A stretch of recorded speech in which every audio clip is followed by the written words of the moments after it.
Okay, so for genetic recombination, this is the second of the chapter 15 problem types, and what you have to assume differently about genetic recombination is that the chromosomes actually, the characteristics are inherited on the same chromosome together, and before with dihybrid crosses we assumed independent assortment.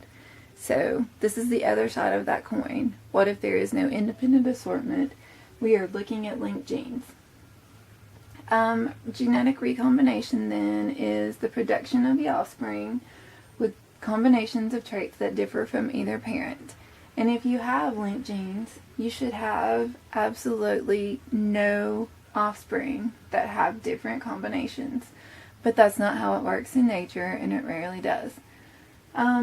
So what we're going to do first is look at specific example of genetic recombination and look at the percentage of difference that you have with the new combinations. And first thing we're going to do is run a test cross on a dihybrid. So you need to know that the G's are for body color, N is for wings, and a gray body is dominant, normal wings, dominant.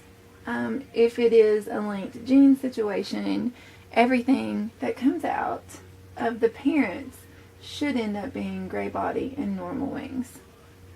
So as always with the parent generation, you have basically homozygous parents. So let's use red for this. So this would be parent 1.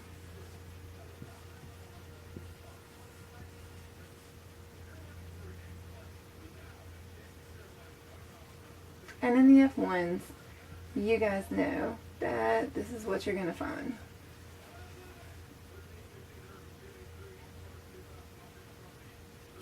So then if we take that a little bit further and do your test cross offspring here. So we're going to make an F2 generation.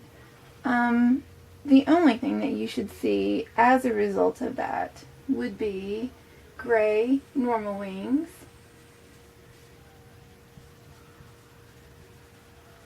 and you should also see the black vestigial wings. I could do the Punnett square for you, but you just have to trust me. For this one, I will just let it go at that. These are the only two things you should see, which should look like the parents. And it even looks like these parents.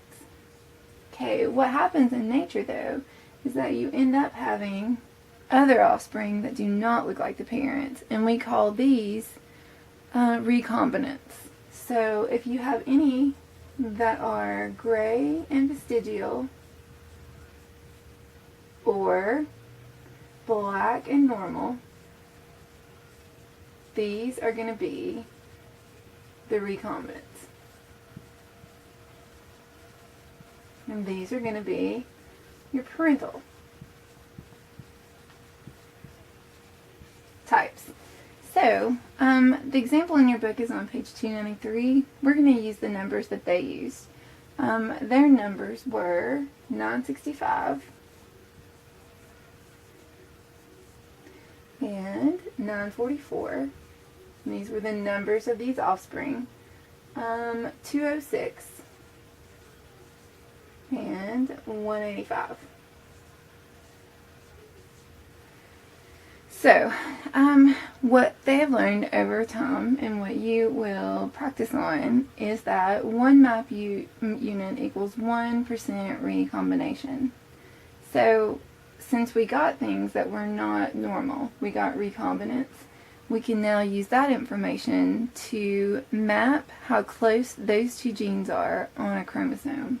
So we're going to find the percentage of recombination, and then we're going to be able to put those, maybe not exactly where they are on a chromosome, but exactly how far away from each other that they are.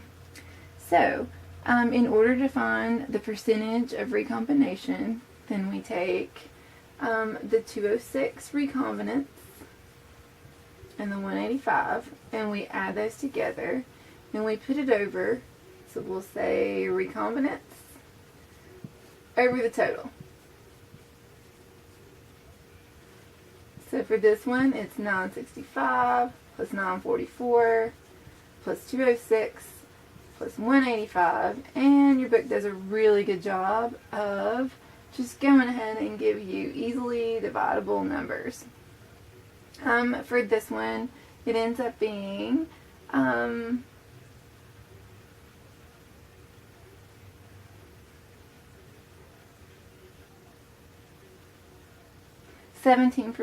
If we go ahead and add those up, it ends up being 391.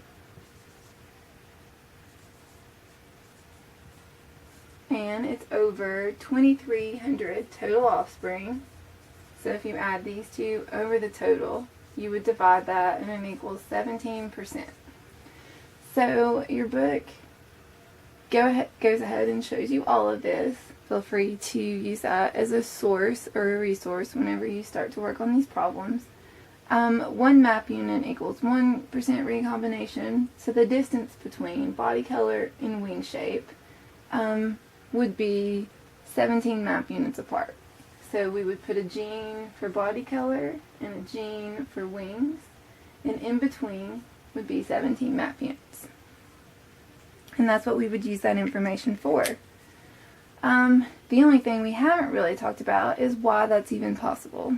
And it goes all the way back to something that happens during meiosis called crossing over. And crossing over occurs when you have parent chromosomes that line up in meiosis, and these are chromosomes. And if you'll think back to Biology 1, just our study of meiosis, we know that little teeny parts of the chromosome will actually break itself off and reattach to the homologous chromosome. We said this is the source of genetic variation, that it allows you not to look exactly like either one of your parents. So when this crossing over occurs, it also occurs in other species, namely fruit flies. So you end up having tiny little pieces of each one of the parents that have been crisscrossed, and thus making it possible to have differences in genes. And that information has allowed you to come up with recombinations, and then we use that to map a chromosome.